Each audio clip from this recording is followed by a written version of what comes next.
Bigat ba? Bigat.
Ay, hindi.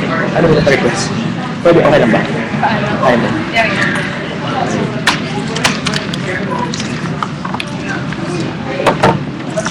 Almost amazing.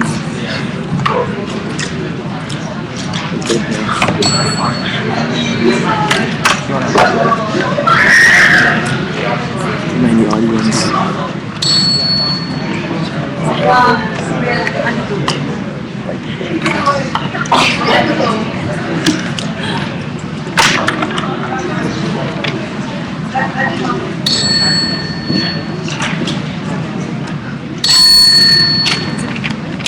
Do you guys see the book?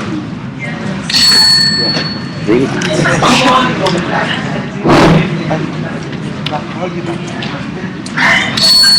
Di ba yan?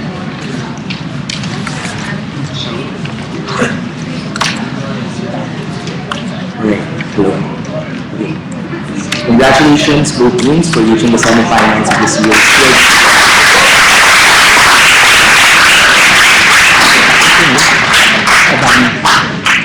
I'll be chairing this round together with me are Vanny, Mike, Bolo, and Jean. Debating on the motion that in liberal democracies this House believes that the LGBT movement should not respect the choice to remain in the closet. To start the debate, let's call the Prime Minister.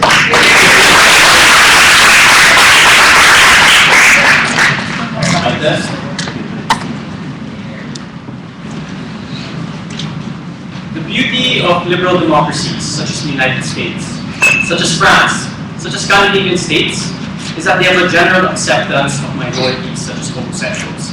If you live in those states, you are not killed because you are gay. If you live in those states, you have equal rights, you have anti-discrimination laws, and you have marriage equality. We recognize off the bat that discrimination may still exist in insidious ways here in our side.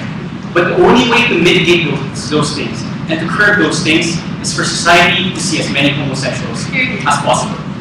So the question in today's debate is we have to take a look. In which perspective do we strengthen the LGBT movement most? And we think that you strengthen the LGBT most in a world where you tell homosexuals that they should actively come out. What do we mean for the LGBT to not respect the choice to come out? If you are the LGBT movement, you will say that you are not a respectable homosexual if you come out. If you do not come out, you are selfish and you should not be part of the movement. That's what we mean by the LGBT movement, not, for example, supporting your right to not come out. Two things I'm going to talk about. Firstly, I'm going to tell you why it's justified for the LGBT movement. Secondly, I'm going to tell you why it's necessary to out as many homosexuals as possible. No thank you. First argument, why is it justified for the LGBT movement to do this? For the longest time, the LGBT movement has been fighting for the rights of lesbians, gays, homosexuals, and transsexuals. So whether or not you are part of the LGBT movement, whether or not you are an active member of the LGBT movement, you have benefited from the gains that the LGBT movement has made. So because of the LGBT movement and the gains they have made, you now have equal rights. You have marriage equality and anti-discrimination laws exist. So the question now is, as a person who has benefited from the LGBT movement, regardless of being part of that movement, should I take, for example, my choice to be in the closet and put that choice in the backseat and put, for example, the gains and the strength of the LGBT movement as a priority? And we think that individuals should do this. Because we recognize that it may be difficult for people to come out. It may be difficult, for example, to tell your parents that you are gay. It may be difficult to tell, for example, your best friend that you're gay. But we think that the LGBT movement has never operated on an individual basis. And the LGBT movement has tried to be as encompassing as possible to accommodate lesbians, homosexuals, transsexuals, and bisexuals. No thank you. Right now, several people discriminate against homosexuals. And we think that people discriminate against homosexuals not because they are inherently bigoted, but they discriminate because they are not used to seeing homosexuals. And it's still not a normalized thing to see. So we think the only way to change this is to out as many homosexuals as possible. Why is this so? Because we think here on our side that there's a difference between homosexuals and all other minorities. What do you mean by this? If you are black and you become a president, you automatically break stereotypes because people can see it. If you are a woman and you become a CEO, you automatically break stereotypes because people see it. But if you are gay and you do all these things, people do not see this. And the only way for people to recognize that homosexuals can be a normal part of society is if you come out. And that's what we see here on our side. Yes, what we need here on our side is to out homosexuals because that's the only way we can gain acceptance and to lower the barriers to outing. Because, no thank you, as long as you're in the closet, what you do does not matter. What you do is not recognized. Because people do not know that you are gay and you are a person who can contribute to society. Here. Won't those positive representations be best when people are actually proud of their identity enough to come out themselves? We think that people should be proud, but in the instance that you cannot come out yourself, we think that you should come out, because that's the only way you can benefit the LGBT movement as a whole. Because on your side, very little people will be coming out. People will not be exposed to homosexuals, because only a very select few will choose to come out. Secondly, why is it important to have people from various walks of life? Most celebrities most homosexuals who come out right now are merely celebrities. People like Vice Ganda, people like Ellen DeGeneres, people like Neil Patrick Harris. But even if you look at the field of celebrities, homosexuals there are still a minority. For example, you still have many athletes who have not come out. What's the problem with this? We think the problem with this is that it shows a very homogeneous depiction of homosexuals. Why is this so? Because the people who can only come out right now and the people who are only coming out are people who are in power, people who have money, people who are popular. And what does this show? This shows that you are only accepted, and you're only accepted as a homosexual if you are in a privileged position. You're only accepted as a homosexual if you're a person in power, because these are the only people who are coming out right now. Well, how do we change this? We change this by showing that gays and homosexuals can be a normal part in society. Why is this so? Because here on our side, the people who are coming out are no longer simply celebrities, but people, everyday people, just like us. So here on our side, we'll be outing, for example, we'll be telling, for example, your neighbor to out yourself. We'll be telling your teacher to out yourself. And people around you will constantly be outing themselves. And how does this change things? Because it tells you and it shows you that, hey, people in privileged positions are not the only people who can come out, but even my neighbor, even my teacher can come out. No, thank you. And the only way to normalize and give homosexuals in the minds of people is to make people realize that they are not so different. To make you see that my neighbor is gay, but he's a good person. To make you see that, hey, my teacher is gay, but he's actually a good teacher. He is no different from me, he just has a different, for example, preference in terms of the people he loves. So here on our side, we accept that the first wave of people who will be outed will have a hard time, because outing is difficult. But once, for example, people have already been outed, and we think that the harms to the next waves and the next generation will be much lower, and the threshold to come out will be much lower. Why is this so? Firstly, because society has already seen a group of homosexuals come out. So the image in the minds of people has already been normalized. They're already normalizing the image that, hey, homosexuals have already come out. But secondly, the idea of that being gay is different has already been lowered.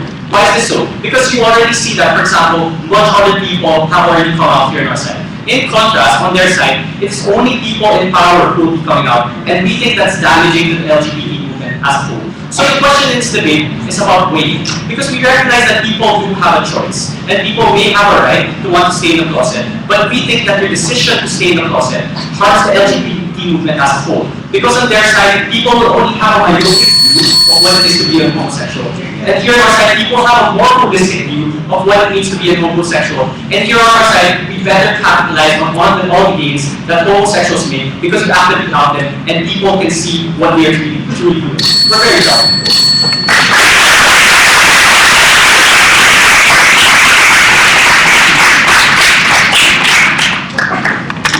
We thank the Prime Minister. It's now for the Leader of the Opposition.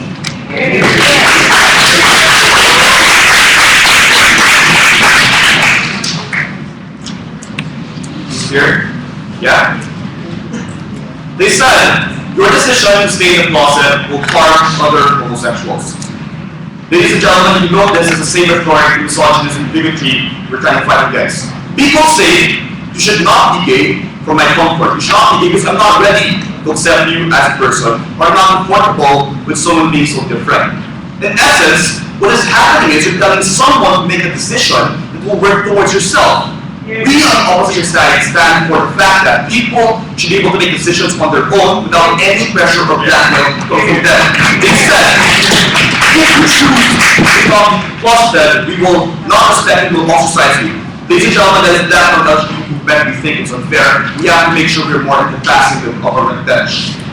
Because we have to, we think people who are ready to come out are people who are strong. They're people who are like celebrities who, if are discriminated, will be protected by a greater majority. There are people who live in societies that are hidden from the limelight, people who are unseen by everyone else, like teachers, their families, and everything else. If they are hurt, we want to protect them. Ladies and gentlemen, down the we will stand with the people who will have a hard time coming out to make sure people come out when they're ready, or if they're never ready, they will be happy in that case. Before I continue, I'd like to frame this world in a particular context. They said the liberal will also have people, for example, more forward liberal, and people fully protected. And that's my first level of rebuttal. We don't think liberal democracies are as safe as we are. Sure, they may provide you social security, they might provide you food and housing if your family owns you. but they will never be able to provide the happiness and love your parents would have given you if you did not come to the closet. We think if you came down and you harm your family in that case, then that says you will lose the happiness which no one will be able to protect you. But secondly, it does though. It's justified for the LGBT force because you have benefited off that system. Sit down, no thank you. It does because you benefited off the LGBT movement, you have an obligation to help them back. We don't think so. Number one, these people who are gay did not choose LGBT to help them out. In fact, what's happening right now is that because we did something for you, you have to do something back for us. We're imposing something on you. We think it's harmful. If you are truly understanding it's an LGBT movement, you will make sure that we will understand the scenario, recognize the different lifestyles, it means something that's more difficult for you, so you'll respect in that aspect. Third, it does though. The people who discriminate right now are because you're unfamiliar with LGBT.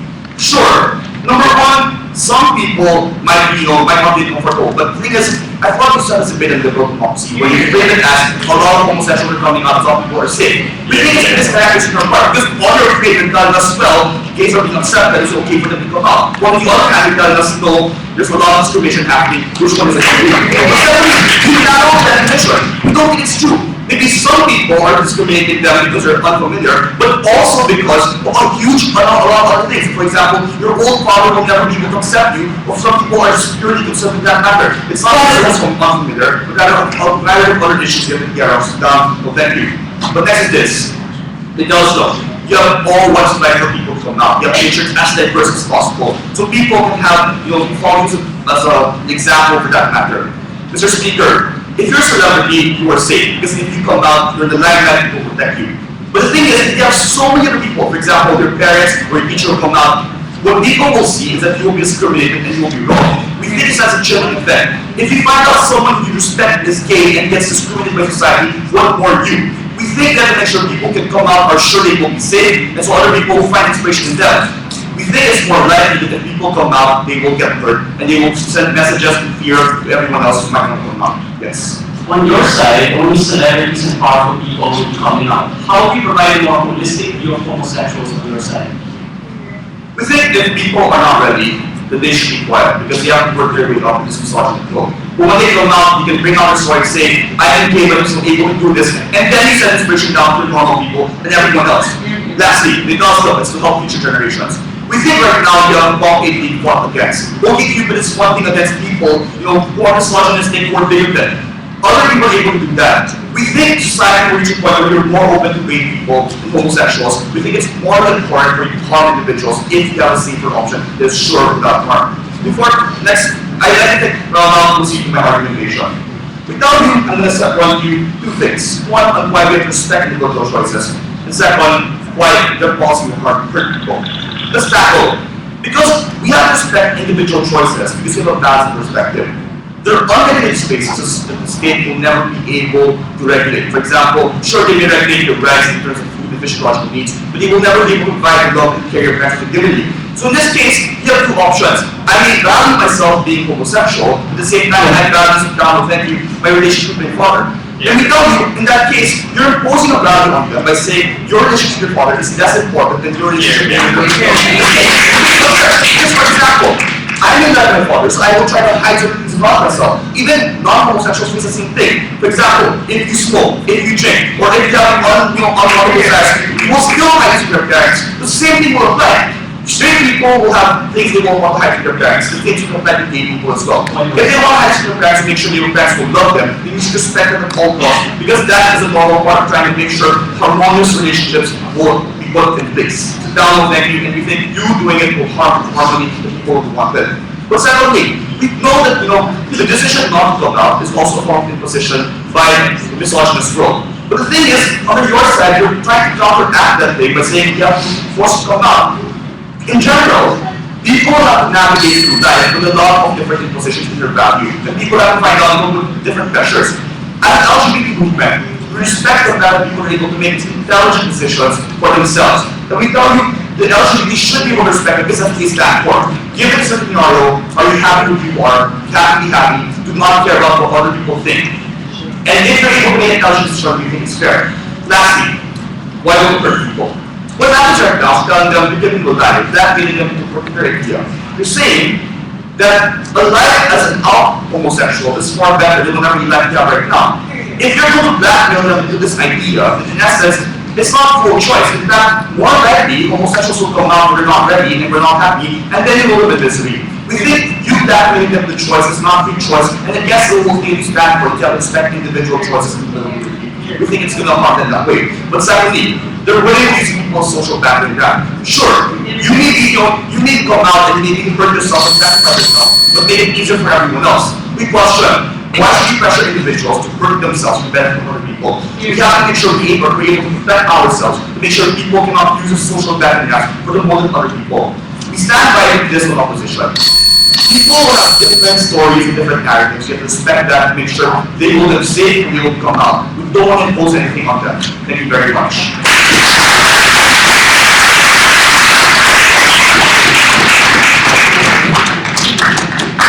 We thank the leader of the opposition. Let's call Deputy Prime Minister.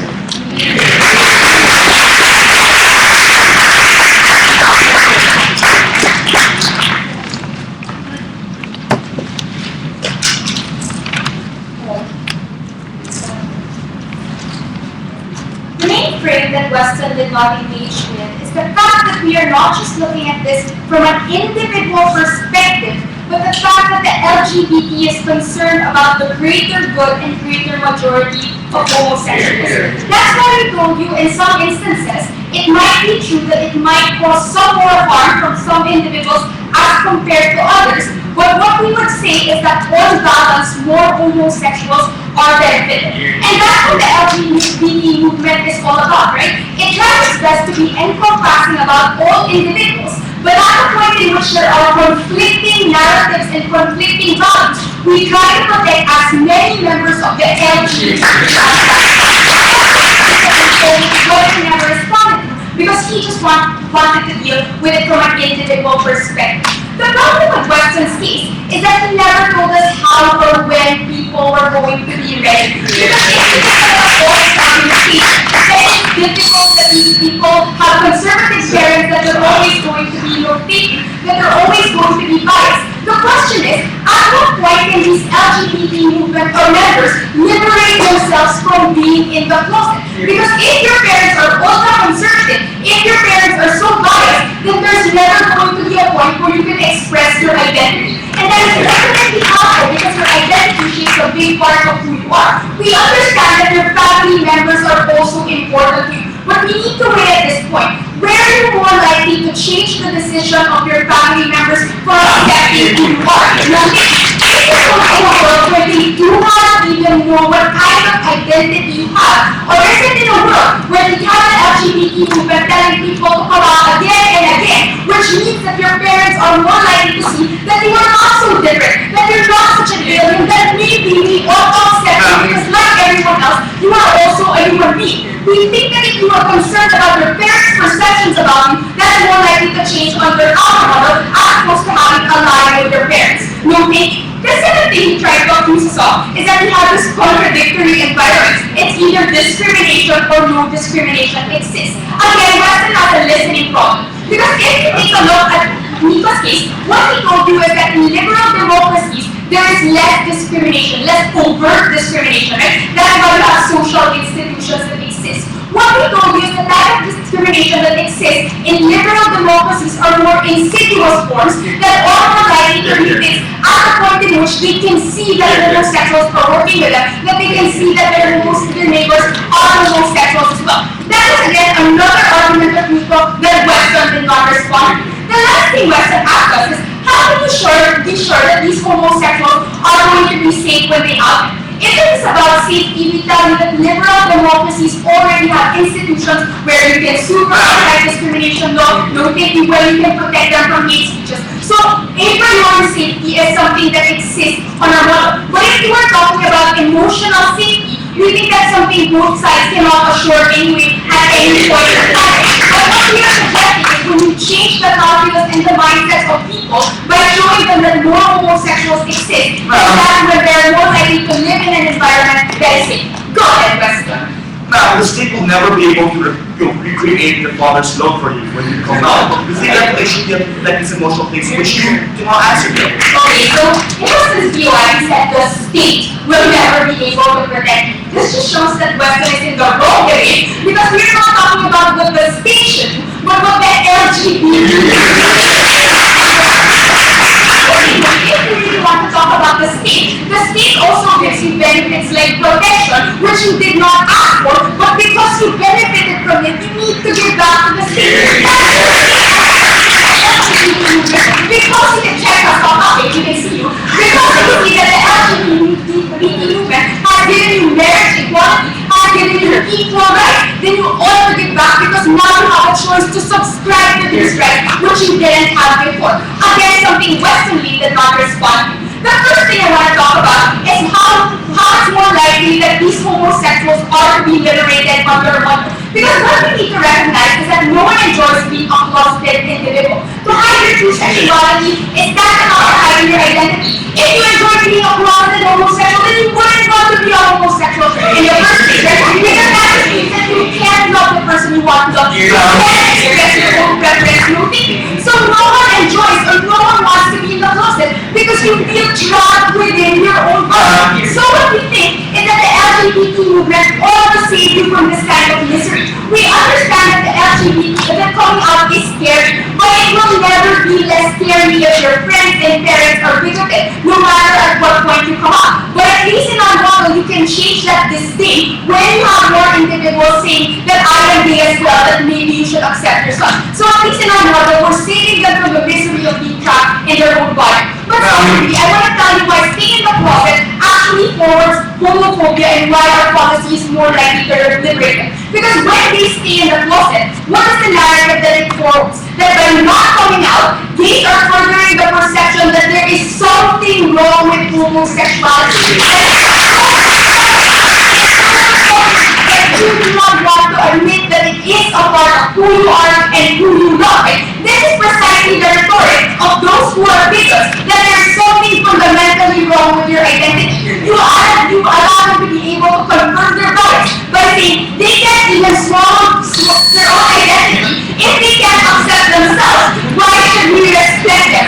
So what happens is you become complicit in your very own oppression or in the oppression of these homosexuals. And when you think about the goals of the LGBT movement, again, it's about forwarding majority interests. And what you have when you deny your own sexuality is that you are underlining and furthering a whole class and a whole group by reinforcing that they are repulsive. So what you have at the end of the day is individuals who might get harmed. There might be a few rival belts in society, there might be still some conservative areas in society, but you need to question, are those pockets of society still very, very rampant in liberal democracies? And the simple answer to this is no, right? Because there are a lot of other places where you can go to as well. That's the point of being a liberal democracy. So in the worst case scenario, there are some individuals that are harmed, but we think that these are just a minority as compared to the majority of the individuals that we are saving on academia. See you in the finals.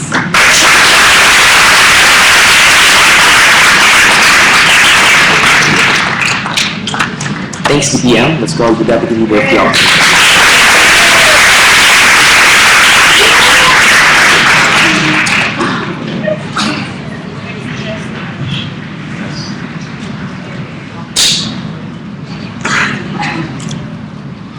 Yes.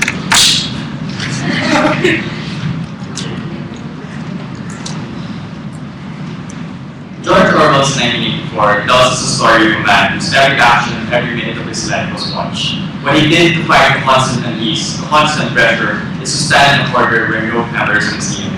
We're always told that one of the strongest parts of our identity is our ability to join, is our ability to be proud.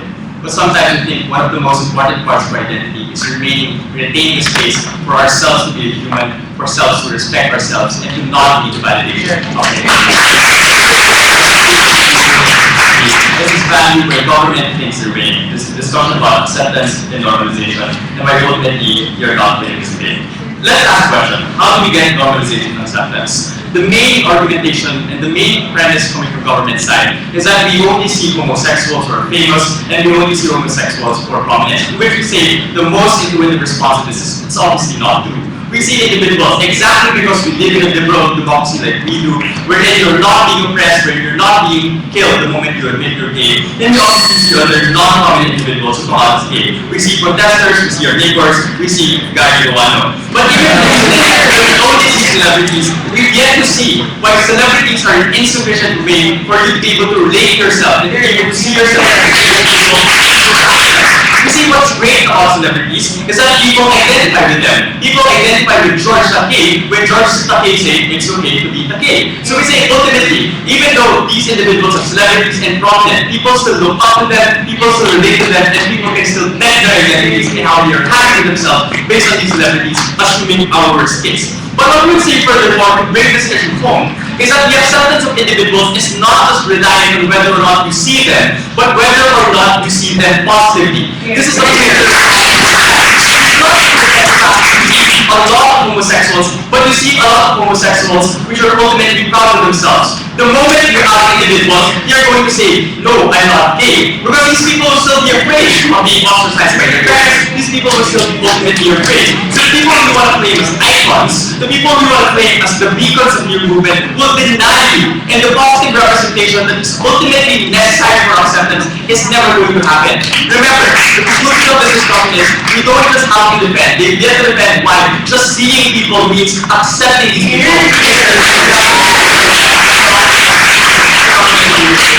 But second, on the individual, which Ina just dismissed, which is weird, because the name she was talking about a lot of things that Rustin was dismissing apparently. You have to understand, in as much as we want to create a false dichotomy between the movement's goals and the individual's goals, the movement is about the individual's aggregated and their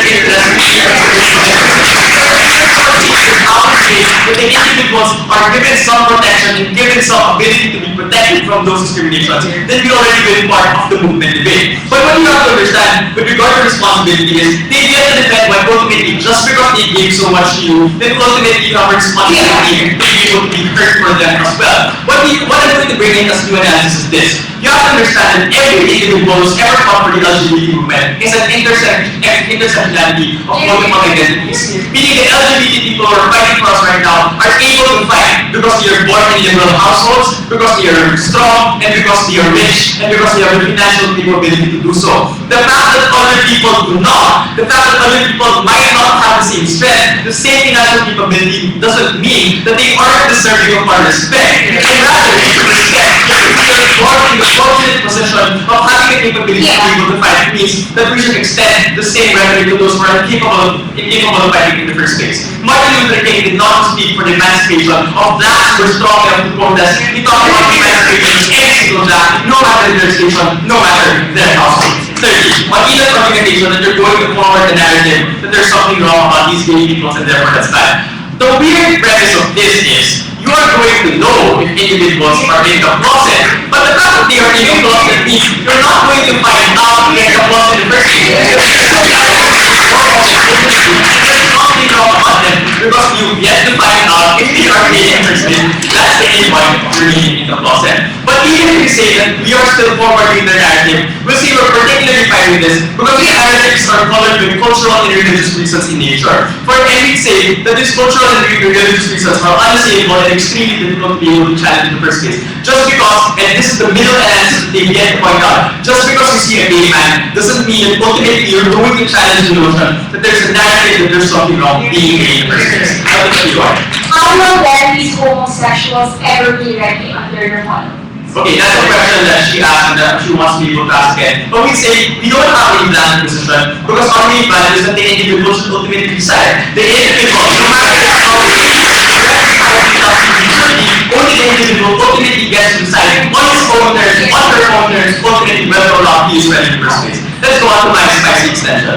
We say that the main defense coming from government is you can only be proud of your identity, you can only actualize when you show it and when it's not visible. We say ultimately this is not true, and we say ultimately this is false. The simple reason is we say that we support the choices of individuals who want their gender to be sacred spaces where they can be alone and where their validation of themselves is the only thing that is important. Because as they said, others already see you for visible parts of your identity. Others see you as a black man, they judge you as a black man. Others see you as poor, they judge you as a poor person.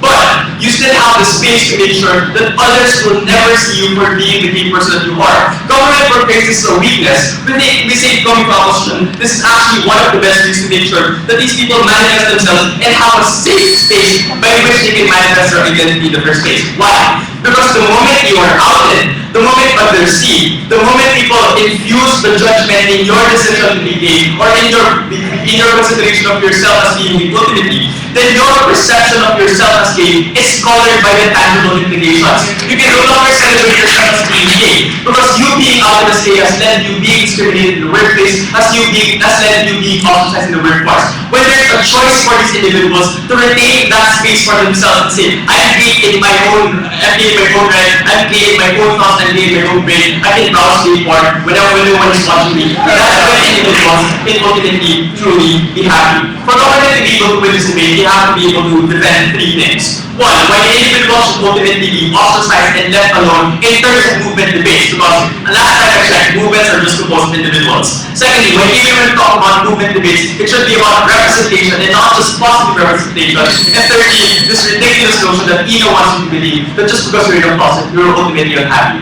Maybe this is applicable for a member of the government side, but it's not true for us.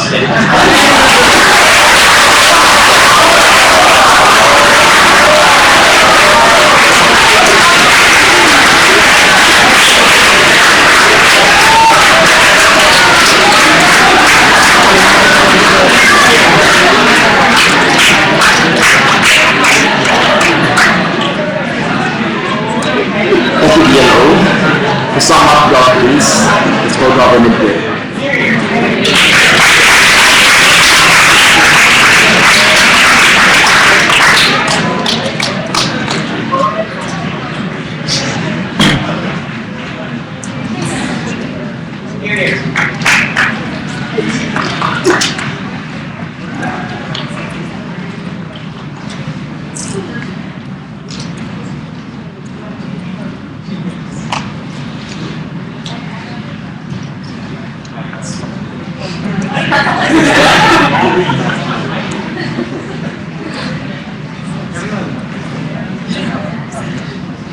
It is true that there have been strides towards the full acceptance of the LGBT.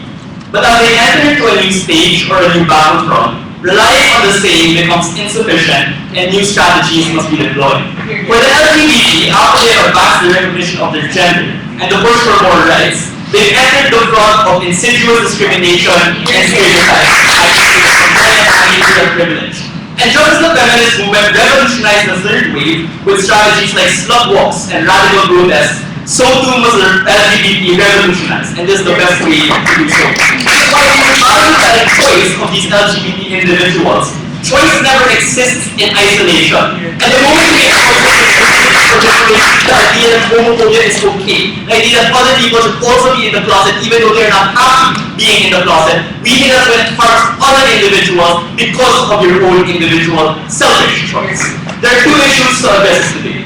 Firstly, how do we balance the collective interests of the LGBT with personal choice, and secondly, what really is in the interest of the LGBT? Firstly, on balancing interests. Let's first recharacterize their misrepresentation of the contents. Because inasmuch as liberal democracies are accepting, they homogenize the liberal democracy as everyone's accepting of every single individual. But we have to recognize that not all states even have the same pace of acceptance. So while there is a trend, some are left behind, like for example, patriarchal stuff like sports or areas like the Bible Belt or even Indiana. In those instances, we think it is unfair for these homosexuals within those areas to continually be trapped because no one is willing to fight for their rights. No one is willing to fight for them being open and coming out. Those are the states that we think are less likely to be held out under their model. What then is really present in these democracies? What is present in these democracies are structures. Structures like legal systems against discrimination, structures like collective safety nets, like the LGBT movement itself. And what we would say is that the presence of these structures allow us to mitigate the very worst case scenario that they present. What was the worst case scenario that they presented? The people who are not ready will lose out on love and happiness. As if love and happiness is something that everyone is really not entitled to anyway under their model.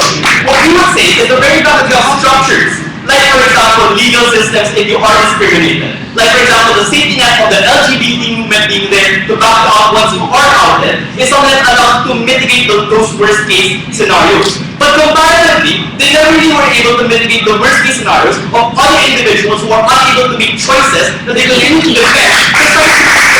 Allow that culture to exist. The culture where you are not able to make choices because other people's choices restrict you from making those types of decisions. What they tried to do was they prioritized personal choice. But because they only prioritize choice for choice's sake without really weighing it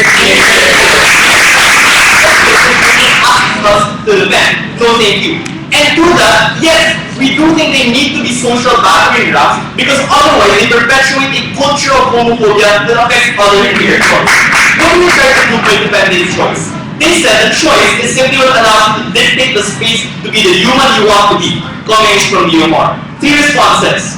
Firstly, is that saying that being homosexual is also not part of your humanity? What you would say is that the moment you believe to dictate that saying that you are not out is also restricting other people from being out as well. Because it makes it less likely they have the space to make decisions over themselves, precisely because there's no culture within that state, no culture within that country that allows them to be accepting of others and allow them to come out in the first place. That's what we would say is that can an individual even really decide under their model? Because they continue to demand choice, but you have to recognize that their choice under their model, the choice to remain silent, is one that is the pressured choice. Is the one that is the choice you as an individual.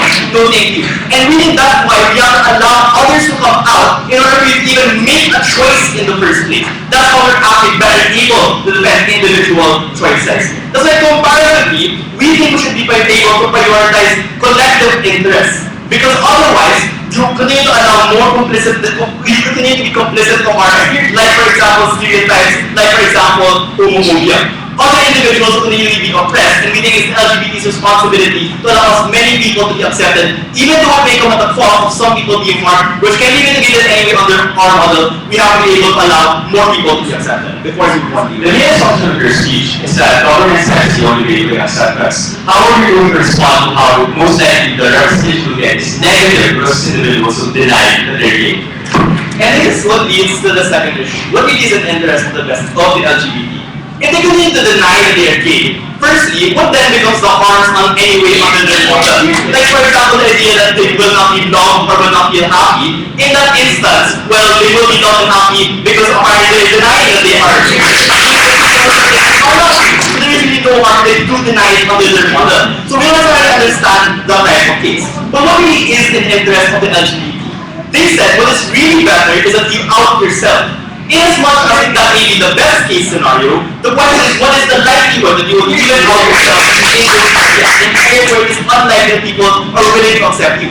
But moreover, if you really think about it, if the best thing to do is to out yourself, if there's a possibility that someone will out you anyway, then it's also an incentive for you to out yourself in the first place, to preempt the ability of other people to out you anyway. And that allows you for the greater ability to dictate your own choice and not restrict it based on what opposition bench would rather prefer under their model.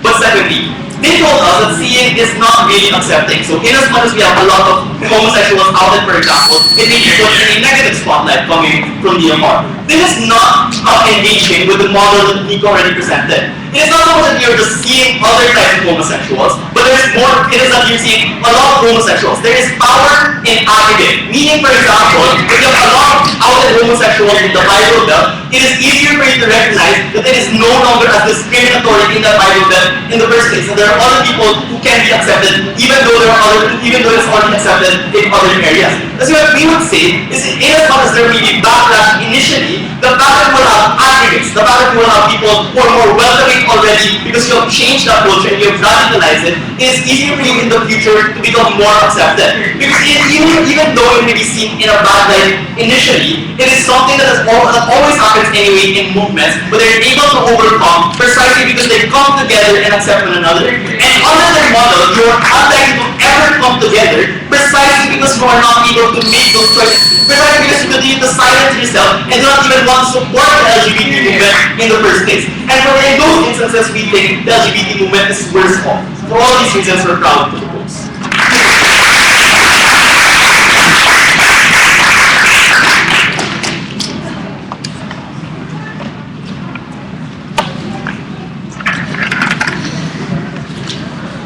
Okay. Hello? There's no mic. Thank you, Government Whip. To sum up case, let's call the Opposition Whip.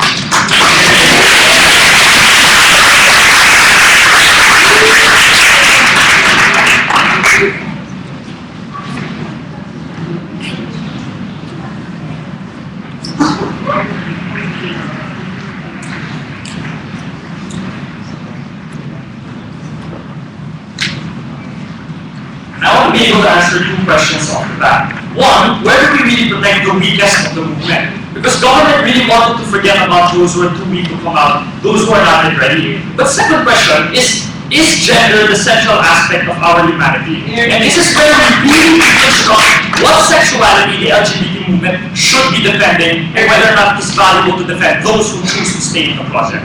On the very first issue, on where do we protect the weakest of the movement? Coming from PM, he has this argument that gays have benefited from the past, and therefore there is a accruing responsibility for them right now. One, there's an absurd expectation because from closeted gays who haven't even come out to access pro-gay rights like marriage. Why are we forcing them to access gay rights and then enforcing gay accruing responsibility for them to contribute to the movement after their access to gay rights? Obviously, if they're closeted, then they don't need to access gay rights like marriage and things like those. But secondly, the reason we don't demand a giving back is because we recognize it is not necessarily the choice of the individual to be who they are. That these gays may have been born gay, that blacks, for instance, were born black, and that the women were born as women. Therefore, we do not expect that because they were born like that, they have to give back to the movement. They have to give back to the movement because of historical successes in the past. But lastly, the society, and the reason why we don't expect responsibility from them, is that society and present circumstances have changed significantly from the past. That all individuals in general right now are more or less more okay with gay individuals. We cannot expect LGBT movement and LGBT individuals not right now to have the power to be able to account for that, and we cannot attribute that all of the success of gay rights movement now is only attributable to what the LGBT efforts have been as a whole. Maybe the successes of gay rights movements could have also been part in part due to conservatives moving over or simply because they are gay sons, for instance, and not because they listen to a gay rights movement. So they have to prove that logical link. So the conclusion to this part of the issue is simple. The LGBT movement does think of gays as an aggregate, but it also thinks of the private individuals who compose this connection. They have to be able to prove that at any point in time, you can prioritize a certain sector of gays over the other. Is this idea of gays in power, in positions of power, really only celebrities out themselves? Individuals are constantly coming out to their friends and their peer groups, especially in a liberal democracy anyway. Obviously, we can conceive that more attention is given to Vice Ganda because she's in Showtime all the time. That's the kind of gay we want that we see when we turn on the TV. But also we see our gays who are our friends who are also gay. So we don't see how that's relevant. Well, thank you. But secondly, this is where the heart of internal tension is exacerbated because on the public stage, it is all the more highlighted that celebrities are coerced to come out who do not look confident on screen, for instance, that look uncomfortable with the knowledge that an entire nation knows about their sexuality. This is where you disempower gays on the ground from identifying with strong and powerful personalities and identifying with how to be. Third discussion is this idea of how you lower the threshold for coming out. And this is where they wanted to use gays as a social battering ram, especially in the reframing of the Bible, in places like the Bible Belt. Never mind that we talk about unregulated spaces as reasonable here for closeted gays to come out. But government solution was to force bigots who cannot be changed in either way to see that gays can be competent, that gays are human beings like them. But that is unresponsive to our concession that is all well and good. Only if these gays are already previously strong and previously empowered. Meaning to say that there's an unfair expectation of this strength to resist and withstand social discrimination from gays who are not ready to come out of the problem.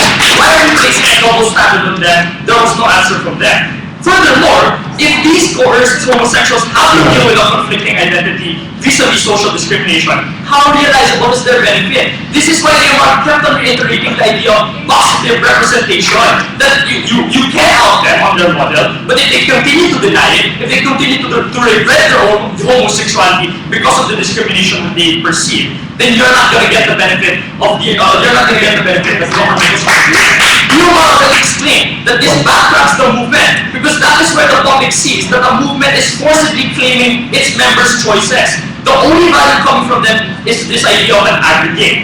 One, if it's in a context of a Bible belt, an aggregate number of gay representation won't really matter because these conservatives will be locked in on their someone who only does anal and therefore is sickening tulong and therefore is not even gay. How are you changing that kind of Islamic perception? No idea comes from that. But secondly, we also have that. We also even have the benefit of aggregate. This is what we said. When even at our model, many people will still be willing to out themselves, especially in spaces of liberal democracy, where we have already struck down DOMA, for instance, where we are leading towards a context where rights for gays have been more and more accepting at the end of the day. Last level of this issue, the individual as an arbiter of their choice, of their own choices. And this is where we respond to Ina's argumentation of individuals denying their sexuality. Because this is where okay, but do you support a world where they will have homosexuals who will be in the closet forever? Yes! You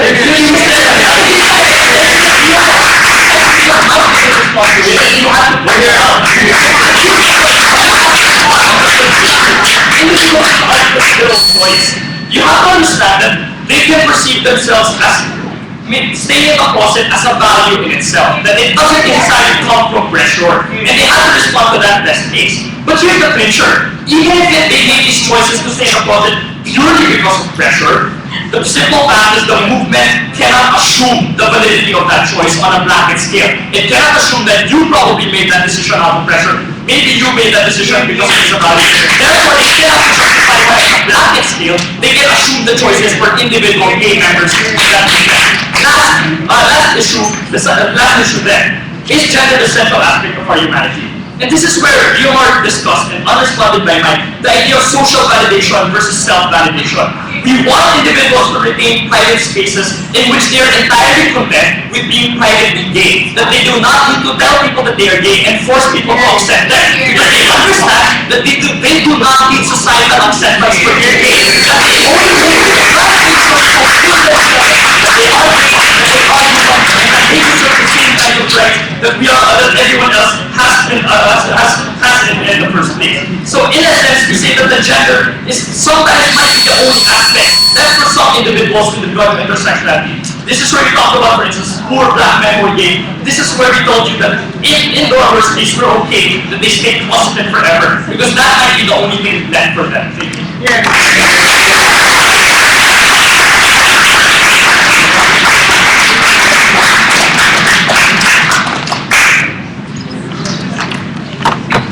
Thank you, Opposition Whip. That's called the Op Reply.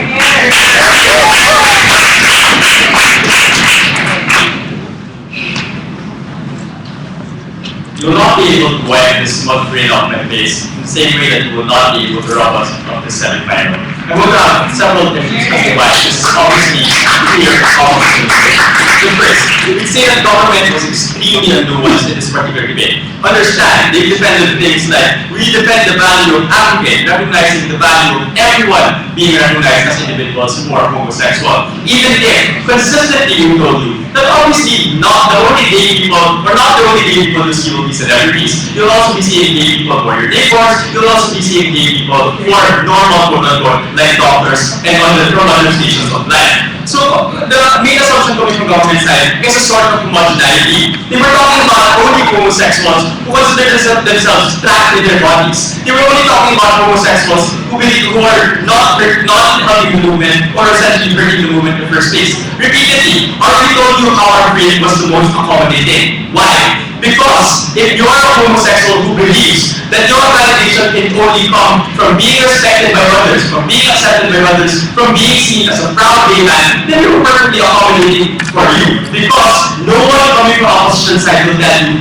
you are less respectable as a human being for it. No one coming from opposition side will tell you that your choices are less legitimate or less valid because of it. But on the other side, we also be able to talk about people who don't only get validation from others, but also just get validation from themselves. And this is where government was largely unresponsive and largely not able to engage. You're only talk about how this is a cage for individuals. But we say that in as much as maybe sometimes people choose to enter cages, maybe sometimes people choose their own restrictions so that they can derive their own liberation as well. In as much as, sure, these people are restricted from being able to express themselves, these people are restricted from being able to marry, these people are restricted from having a public face to their homosexuality. It does not matter to these individuals that all of these things not true. And the only thing that matters for these individuals is that they know for themselves that they are gay, and that they are that they are gay, and that they should be respected for it. Then we don't get why that is a value coming from government side. The next reason why they have to do this debate is because you get to respond to the positive representation analysis, which is extremely central and which is extremely crucial to this debate. If you understand the first 3 minutes of my speech, he was still relying on the assumption that only government will be able to accept or will be able to achieve positive acceptance and positive representation of these individuals. Why was this not responsive to our analysis? We told you that just because you see gay people, or just because you see a lot of gay people, doesn't mean you're conditioned to accept them. There are 3 barriers. 1, cultural. 2, religious. And 3, the fact that these people might deny it, and the fact that you're claiming them as an icon for your side, and they deny that they be, will backtrack the movement further. The conclusion is, there is no automaticity to government's benefit. And for them to promise that, and for them to that is a lie from this debate. On the other hand, the automaticity of the value or the benefit coming from the opposition side is still necessarily existent. Because we told you, our ability to be able to respect these people's choices, our ability to respect them as individuals capable of making decisions for themselves and not just oppressed as government will be able to portray them is something of primacy that we have to be able to respect in the first place. Because opposition was unable to, because government was unable to respond to a large shock of the analysis, which was crucial and central to this debate, because you were extremely nuanced. UPD is definitely moving to the guidelines.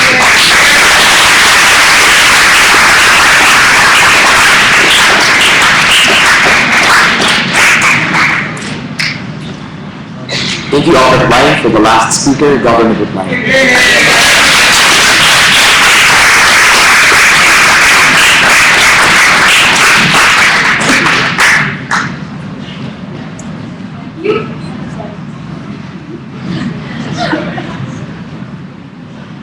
UPD did not know what they wanted in this debate. Because when we take a look at Weston's first speech, he told us that there is a value in making sure that these homosexuals do not remain in the closet, but they want to wait until they are ready.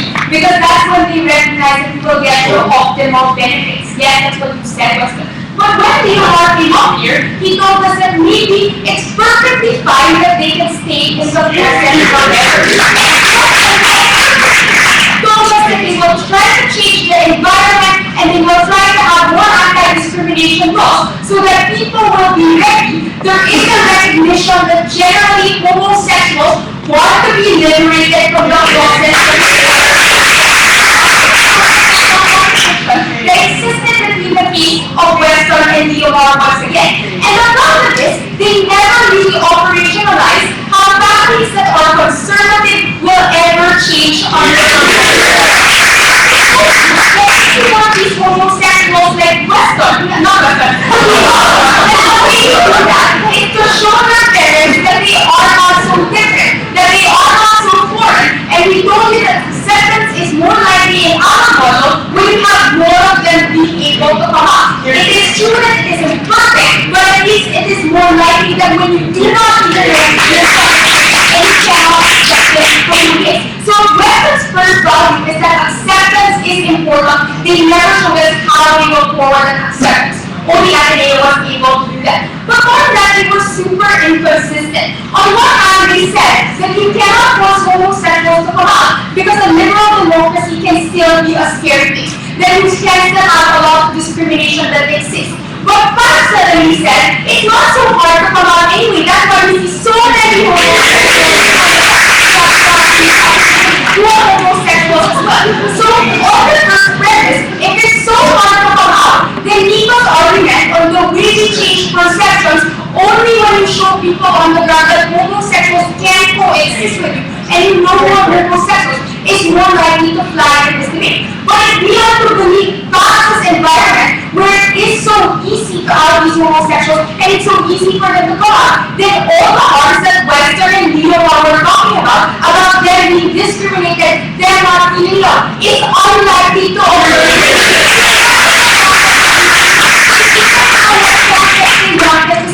And that's why we had several tensions in their case. What we told you coming from our side is that homosexuals on average do want to come out because it is an essential part of your identity, who you love and how you want to define yourself. That's why a lot of homosexuals that don't come out to the world are extremely depressed, have high rates of suicide, right? And that was my argumentation that we never responded. In the closet forever. But what we told you is we don't want them to stay in the closet forever because that is a form of oppression that out from the individual. If you really need to see, or if you only care about self-validation, then you wouldn't need any anti-discrimination laws, then you wouldn't need to recognize or out any oppression from the common fact. But the mere fact that Western was telling us that they are willing to fight for anti-discrimination laws, that they are willing to create an environment that accepts homosexuals, just shows you that self-validation is not the only thing that is not exist in isolation. No man is an other. It is very hard to dismiss the idea that you can indexed to that I hate you, I dislike you because you are homosexual. We recognize that these homosexuals have feelings as well, that the choices are interconnected like mine and I do. So if you truly want to protect these homosexuals, then we think that it's high time to liberate them from their oppressors. We cannot take this debate.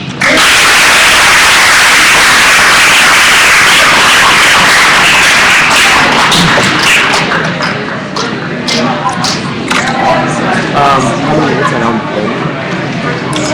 10? Sige. Let's meet again. I'll just get ballots and let's see if I get some.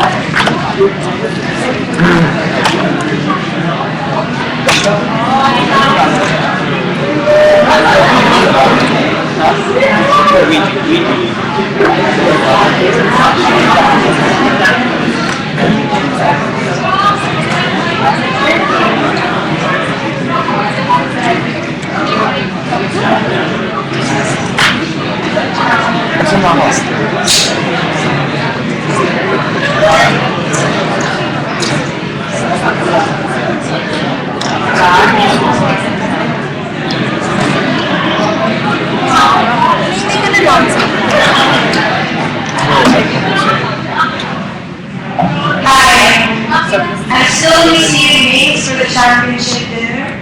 It's not really fun, but for the last time, asking for the names. You have until 5:30 to give it to me. I will not entertain any more names after that. So send in the names. Thanks. Love you, Nicole.